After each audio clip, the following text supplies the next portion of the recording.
Hello, I am Chris, and I will be the presenter of this project. My group members include Daniel, Eva, Maria, and Ryan. We will be presenting our pitch, and our pitch is called the Cyber Room.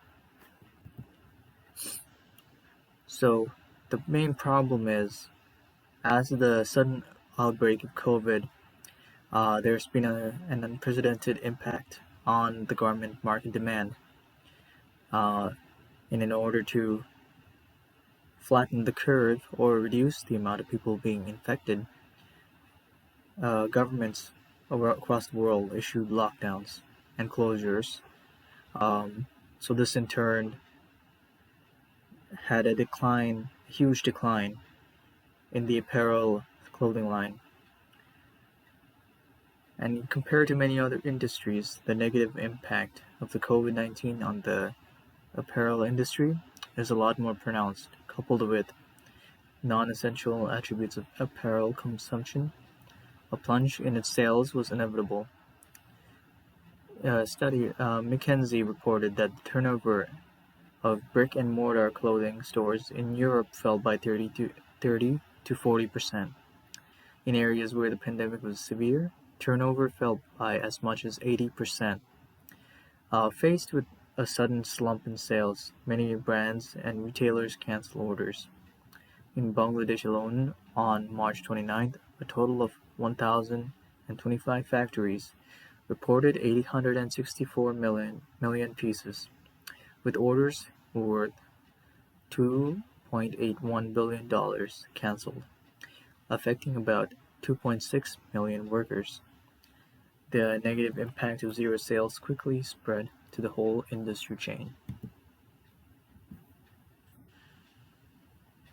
So the McKinsey research shows that in China and the United States, 75% or more of consumers reported trying a new shopping method, while in Japan, where lockdowns weren't imposed, the comparative number is only 33%. McKinsey expected these changes will shape consumers' habits even beyond the effects of COVID-19. And now that we had more than half a year of shutdowns, a lot of many clothing stores can no longer afford the high rent and lack of income resources and are on the verge of bankruptcy. Even though we have a decent control of the pandemic over the last few months, and many stores have reopened, people still hesitate to take the risk of going out for clothes shopping. And another issue is that some fitting rooms are still closed to prevent spread of disease. Something that we thought was to have a creative approach. What we need in this crisis probably is a more creative approach by retailers and their manufacturers to deal with the negative impact of the downturn of the garment industry. So our problem statement: how might we restore and further improve the vitality of the clothing market while ensuring that people are protected from the pandemic? So our solution is to use AR technology, and our main way of doing this is through augmented reality mirrors that would allow customers to try on clothes virtually. The AR mirrors would basically eliminate the need to try on clothes for real, and this basically has multiple benefits for both retailers and customers.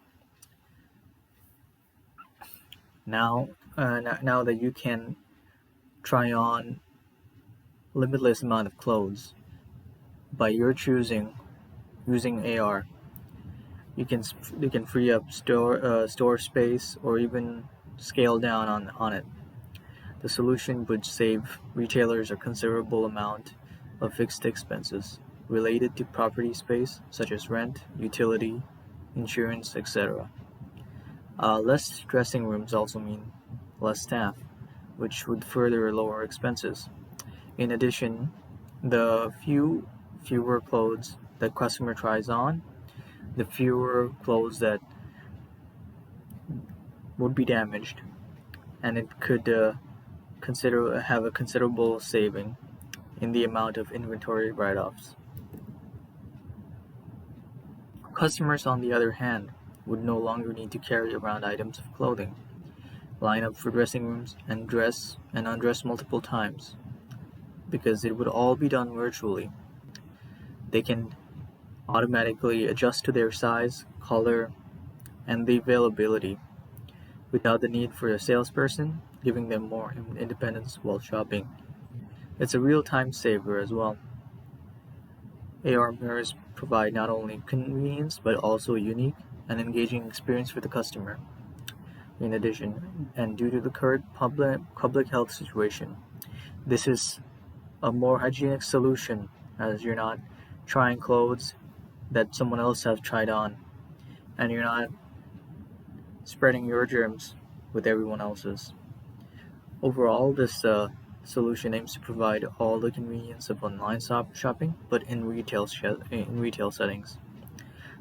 You can browse, try on, check out, and walk away with your purchase all in a single stop. Our business model focuses on providing a novelty way of shopping using the newest technological advancements such as AR. Thanks to the Cyber Room, retailers can offer an innovative way of shopping, reducing their stuffing cost, return rate, and enhancing the customer experience for accurate and more satisfied purchasing. Our solution relies on a subscription model in which retailer installs a Cyberroom plugin to use with different shopping carts and marketplace such as Amazon, eBay, Poshmark, or Etsy. The Cyberroom running costs include maintenance to ensure the proper running of AR software, customer service, and marketing team to advertise it to new customers. So as for assumptions, risks, and challenges, what we know about AR that is currently a rising trend. The market size for it was $11.335 billion in 2017, and it's projected to reach around $571.42 billion by 2025. And the global apparel market is projected to reach from US dollars 1.3 billion in 2015 to 1.5 billion USD in 2020. The rise in trends suggests a good business opportunity, and especially with the advancements in technology, it could be made more than possible in the next few decades. The risk, though, we need to know how exactly this can be done, and we need to know how accurate the technology could be to adapt clothes into AR to look more realistic.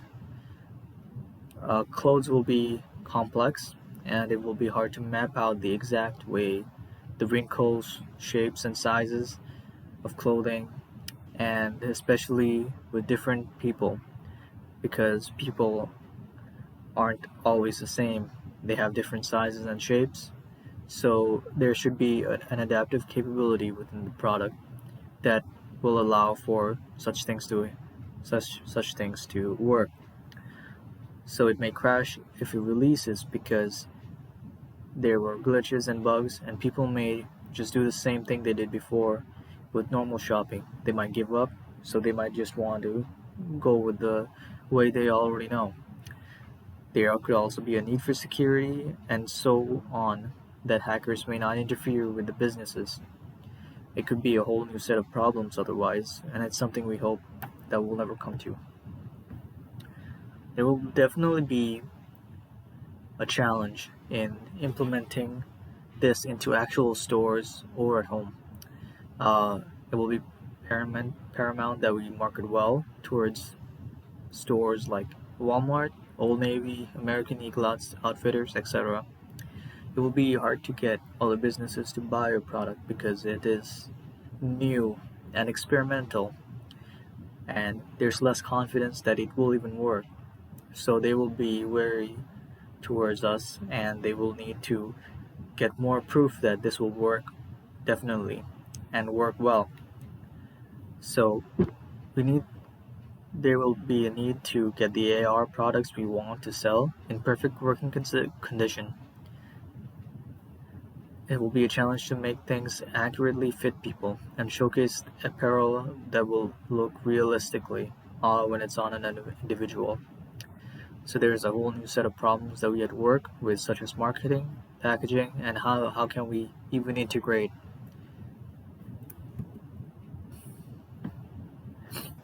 So as for our visuals, we can use, as you can see here, you can use a mobile device and in different settings regarding furniture or clothing. AR shopping is allowing us to see the items before we even buy them, and we can be ensured that we are satisfied with our needs. Um, as well as the COVID-19 pandemic, we want to reduce the clutter in stores to avoid contracting the disease. So we created our very own AR shopping application,